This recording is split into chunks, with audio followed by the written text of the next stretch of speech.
Hello everyone, welcome back to another unboxing. So today we're checking out the S1230 battery. So this is a 12.8 volt 30 AH384WH deep cycle battery.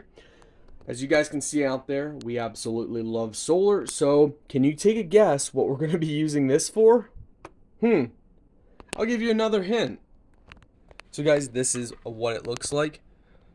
Operating voltage 12.8 volts, charging voltage 14.4, continuous charge current 20 amps, discharge current 30 amps.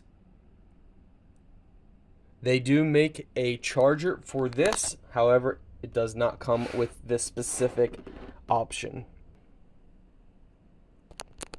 You obviously got your positive and your negative. Overall, it is a nice battery. And the great thing about this, as you can see, we pick it up with one hand. It's not crazy heavy, which makes it really nice for being portable.